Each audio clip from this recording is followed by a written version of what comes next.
Hey everybody, it's Daniel from Everyday's Turkey Day, and initially I wasn't going to do this. I was just going to review the first two Sweet Tooth trade paperbacks and then wait till I pretty much finish the whole series and then maybe give my thoughts on the whole thing. However, this third trade paperback, Animal Armies, was fantastic. It was just amazing.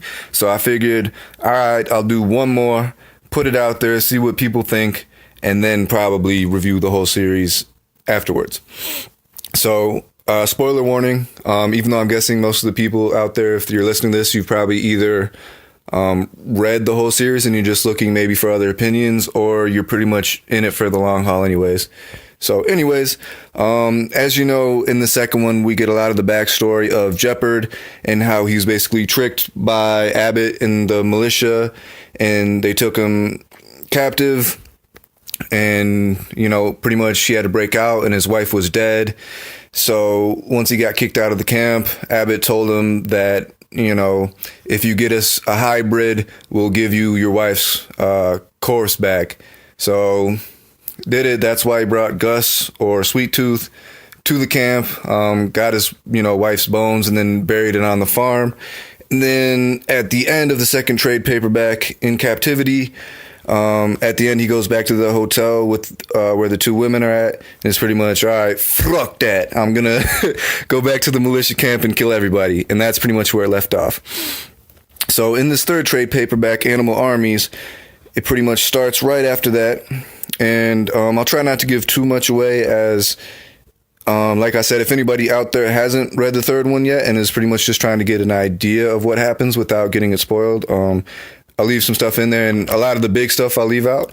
But anyway, so Jeopard, in having a change of heart and wanting to go back and rescue Gus, he and the two women from the hotel, whose names escape me right now, they pretty much go into the city, though, and meet up with a leader in the city, because in the city, I think they're referred to as tribes, but it's pretty much just like a whole bunch of gangs or whatever that operated there. So they go talk to the big kahuna, who is a pretty crazy character, I will admit, and pretty interesting.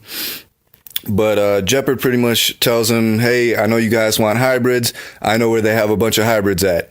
So let's team up and, go do this. So his plan is he's going to have, all the people from the city go in and fight all the militia people. And then while those two, factions are killing each other, him and the girls from the hotel will sneak down to where the hybrids are kept, and they'll break them out.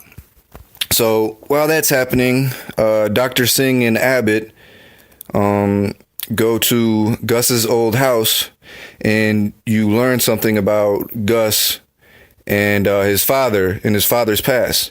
So I'm not going to spoil that, but it's pretty cool. And then at the end, things just get crazy, man. And like I said, I don't really want to spoil too much, but like this trade paperback is really when stuff goes crazy, and it's fantastic. So if you've already read the first two trade paperbacks, I'd say keep going.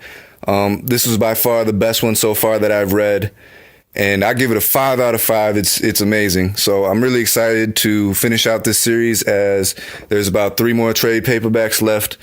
And so I'm probably just going to give my final thoughts on the series once I finish everything.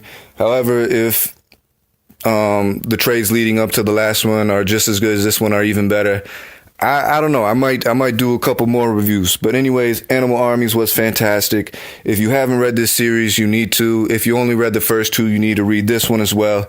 It's just great. And yeah, that's it. So thank you for listening. And yeah, peace.